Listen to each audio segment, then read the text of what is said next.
ঢাকায় হাসিনা সরকারের পতনের পর মারমুখী আচরণ করছে নয়াদিল্লি। বিশেষ করে সেভেন সিস্টার্স নিয়ে ডক্টর মোহাম্মদ ইউনূসের খোলামেলা বক্তব্যের পরে বাংলাদেশের প্রতি বৈরিতাসুলভ আচরণ শুরু করে ভারতের মোদী সরকার। সাম্প্রতিক সময়ে বাংলাদেশে তাদের পুশ ব্যাক পলিসি তার বড় প্রমাণ।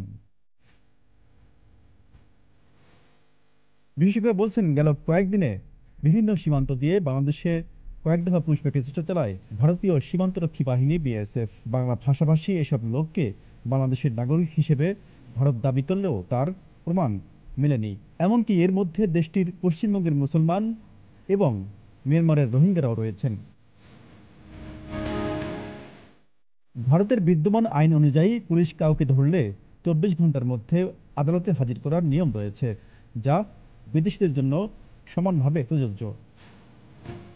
ভারতে পুশব্যাক প্রক্রিয়ার কোনো আইনি স্বীকৃতি নেই উল্লেখ করে দেশটির মানবাধিকার সংগঠন মাসুমের প্রধান টি রায় বলেছেন, বিদেশ থেকে কেউ যদি পাসপোর্ট ভিসা ছাড়া ভারতে আসেন, তাহলে পদ্ধতি হলো তাকে চিহ্নিত করে গ্রেফতার করতে হবে এবং ম্যাজিস্ট্রেটের সামনে হাজির করতে হবে। ভারতের সংবিধান অনুযায়ী ভারতীয়রা যে অধিকার পান, সেই একই অধিকার পাবেন ভারতের মাটিতে থাকাকালীন বিদেশি নাগরিকরাও। পুশব্যাক বা পুশ ইনের কোনো আইনি ভিত্তি নেই। এদিকে বাংলাদেশে থেকে অবৈধ ভারতীয়দের নিয়ম মেনেই পুশব্যাকের কথা বলছে সরকার। এছাড়া ভারতে কোনো অবৈধ বাংলাদেশি থেকে থাকলে তাদেরও আনুষ্ঠানিক প্রক্রিয়ায় ফেরত পাঠানোর দাবি জানানো হয়েছে সরকারের পক্ষ থেকে।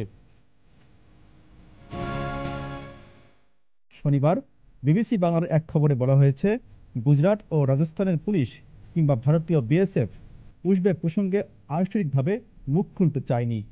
তবে নিজেদের ডিকশনারিতে পুশব্যাক শব্দটাই নেই বলে দাবি করেছে বিএসএফ। আর নিরাপত্তা বাহিনীর সূত্রের বরাত দিয়ে বিবিসি ওই খবরে বলছে, নিয়ম মেনে অবৈধ বাংলাদেশিদের ফেরত পাঠানোর কাজটি সময় সাপেক্ষ, তাই ছোট বড় দলে ভাগ হয়ে তাদের পুশব্যাকই করা হচ্ছে। Z news, Dhaka.